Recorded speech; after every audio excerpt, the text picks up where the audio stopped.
Principalmente se você tem pouco tempo para estudar para o Enem 2023, uma boa nota na redação pode te salvar.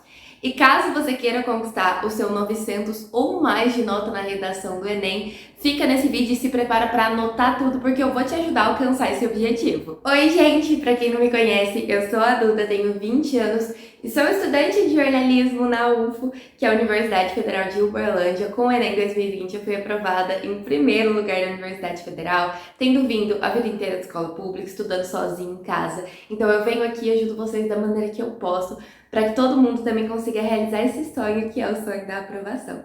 Mas vamos lá, eu sempre falo aqui no canal disso, mas é a verdade. A redação, ela é assim, uma grande aliada para quem tem pouco tempo para estudar para o Enem. Porque a redação, ela é a única área de conhecimento que com toda certeza vai valer de 0 a 1000. Então, se você conseguir uma boa nota, a sua média vai lá para cima. Mas na mesma proporção, se você não for muito bem, a sua média tem a chance de cair bastante. E assim, gente, redação, ela não precisa de muito tempo para você conseguir ficar craque. É basicamente treino. Quanto mais redações você for escrevendo, mais você vai ficando craque ali e mais vai ficando automático também de você escrever independente do tema que te cobrarem. A redação do Enem segue o modelo dissertativo argumentativo. Então, basicamente, a prova vai te dar uma temática de relevância social e vai pedir para você argumentar aquele tema e trazer embasamentos para aquela argumentação, porque só a sua opinião não vale. Então, é aí que entram os repertórios.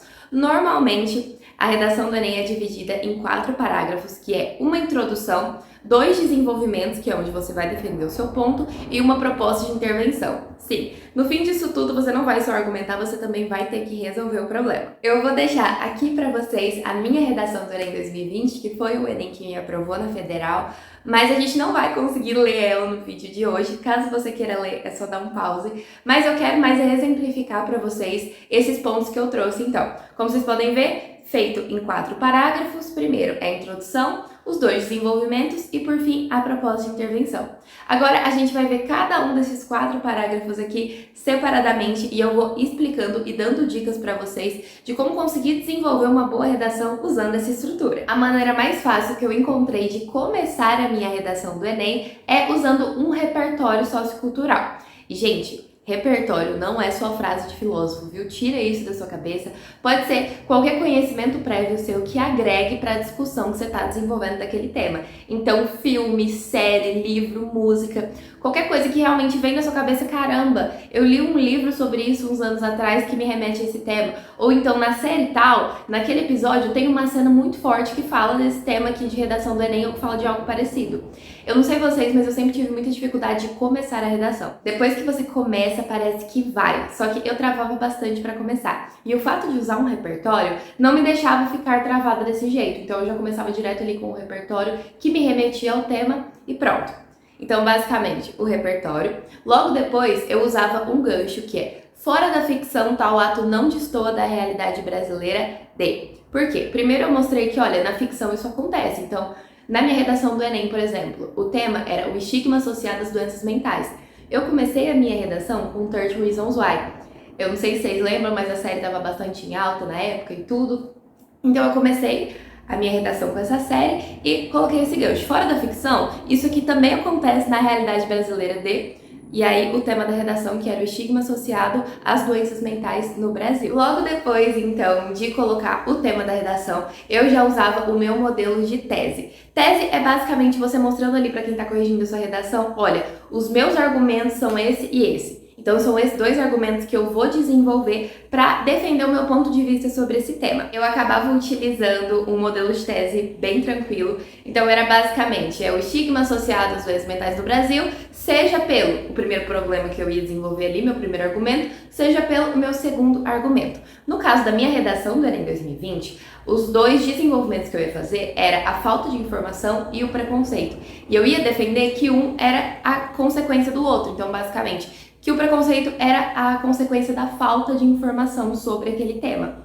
Então, eu já coloquei basicamente na ordem que eu ia desenvolver. Então, primeiro eu ia desenvolver a falta de informação. A minha tese 1 era a falta de informação. Depois eu ia desenvolver o preconceito. A minha tese 2 era o preconceito.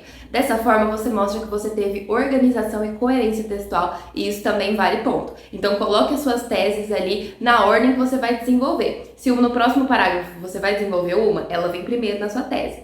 Tranquilo? Chegamos agora nos desenvolvimentos. E, gente, eu acho que esses eram os parágrafos que a minha redação mais mudava de uma para outra. Porque, querendo ou não, dependendo da tese que você vai desenvolver ali nos seus desenvolvimentos, muda bastante o fio do texto.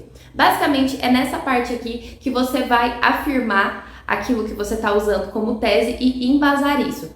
Então tá, eu acredito que o estigma associado às doenças mentais no Brasil é causado pela falta de informação. Por que eu acredito nisso? Eu não posso simplesmente jogar essa informação, eu tenho que trazer um embasamento para ela. Então, eu tô afirmando isso com base numa pesquisa que foi feita pelo instituto tal, com base num livro de um estudioso que fala isso, ou numa pesquisa que foi feita, ou então com base na nossa Constituição Federal. E eu acredito que aqui é onde a gente acaba ficando com um pouco mais de medo, porque você pensa, não, eu até consigo ter uma opinião sobre esse tema, mas como é que eu vou comprovar ela? Como é que eu vou trazer esse embasamento para ela? Então, repertórios que vão me ajudar a provar o meu ponto. E é aqui que eu vou te ajudar. Já pega qualquer coisa pra anotar, porque essa daqui é uma dica de ouro. Gente, eu vou passar pra vocês 2 repertórios coringa que se encaixam em praticamente todos os temas de redação do Enem e que estavam também em várias redações que eu escrevi, inclusive na minha redação do Enem 2020, que é essa que foi a que me aprovou. Gente, esses repertórios são basicamente o artigo 5º e o artigo 6º da nossa Constituição Federal vigente. Basicamente, o artigo 5º vai falar que todos são iguais perante a lei, sem distinção de qualquer natureza, e o artigo 6º vai citar uma série de direitos que são garantidos a nós constitucionalmente. Assim, esses 2 artigos se encaixam em praticamente qualquer tema de redação que o Enem 2023 for te propor, e eu não sei vocês, mas eu acho que dá um ar de peso, assim, que fica muito chique você citar a Constituição Federal na sua redação. Então, no Enem 2020, por exemplo, eu falei da falta de informação e do preconceito nos meus 2 desenvolvimentos. Quando eu falo do preconceito, eu entro com esse artigo 5º, que diz que todos são iguais perante a lei, sem distinção de qualquer natureza. Entende que basicamente fazia muito sentido ali o artigo 5º com uma tese que eu estava desenvolvendo na minha redação? Gente, usem e abusem desses artigos, porque realmente eles podem te salvar na redação do Enem, porque às vezes você não conhece muito daquele tema, você não tem muito repertório anterior para conseguir enriquecer a sua redação, mas esses 2 artigos podem fazer essa parte por você, ok? Por fim, a gente chega nela, na proposta de intervenção. Sim, além de argumentar, de provar o seu ponto, você também vai precisar dar uma solução para o problema. Obviamente que não precisa ser a solução mais mirabolante e mais inteligente do mundo, mas você precisa cumprir com alguns critérios de correção para que a sua proposta de intervenção seja válida. E eu acredito que nessa parte aqui muita gente trava um pouco também, porque, gente, como assim eu vou ter que resolver esse problema? Eu não sei como nem começar a fazer isso. Mas e se eu te disser que tem um meio que modelo ali de propostas de intervenção que se encaixa em praticamente todos os temas e que cumpre com os requisitos de correção que vai ser utilizado para corrigir sua redação do Enem. Então, que tem os agentes, que tem o como será feito, com que é feito, e ainda faz muito sentido. Gente, eu vi num vídeo da irmã da Débora Ladin, se eu não me engano, quando ela estava escrevendo uma redação e aí ela falou sobre esse modelo de proposta de intervenção e na minha cabeça fez muito sentido, porque realmente quase todos os problemas podem ser resolvidos com um projeto de lei entregue à Câmara. Então, eu sempre começava a minha proposta de intervenção com para que o problema ali, que é o tema da redação, então, para que o estigma associado às doenças mentais no Brasil seja resolvido, urge que... Aqui entravam os meus 2 agentes, então, quem que vai resolver esse problema? E aqui é bom que você saiba alguns ministérios, porque eu achava mais fácil decorar os ministérios e utilizar eles como agentes do que qualquer outra coisa. Então, eu sempre usava esse urge que um ministério faça parceria com outro ministério e entregue um projeto de lei à Câmara de modo a resolver o problema. E eu não sei vocês, mas eu tenho comigo e acredito bastante que a maior parte dos problemas, principalmente esses problemas de cunho social, podem ser resolvidos com educação. Então, meio que as minhas propostas de intervenção sempre seguiam esse fio de porque vai ter uma aula nas escolas destinada a isso, vão ser fornecidas palestras para os alunos, ou então materiais didáticos, apostilas. Então eu meio que sempre ia para esse rumo aí de vamos resolver com base na educação, porque eu realmente tenho essa crença comigo, e também porque se encaixa na maior parte dos temas. Basicamente, a maioria dos temas de cunho social pode ser resolvido com base na educação e em uma educação de qualidade. Então também sintam-se à vontade para seguir por esse caminho aí na proposta de intervenção de vocês. Mas basicamente em tudo que eu tô falando nesse vídeo eu tô deixando a estruturinha aqui, né? Então a estrutura básica aí da proposta de intervenção que eu utilizava também. E não esquece que no fim você também tem que colocar o que é esperado com isso. Então que é esperado que as novas gerações não tenham mais essa falta de informação e não desenvolvam preconceito.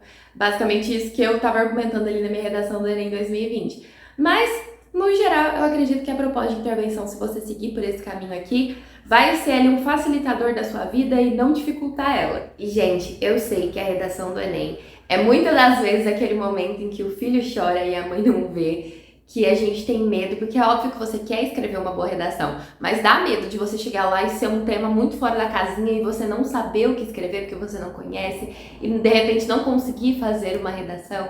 Mas coloca na sua cabeça que se você tem mais ou menos um modelo ali, alguns repertórios em mente, e principalmente se você treinou, foi escrevendo redações até chegar o dia da prova do Enem 2023, você vai conseguir sim desenvolver alguma coisa. Não vai fazer a prova com esse pensamento de é muito difícil, de eu não sei, de não vai dar certo, porque isso é basicamente você se auto-sabotando.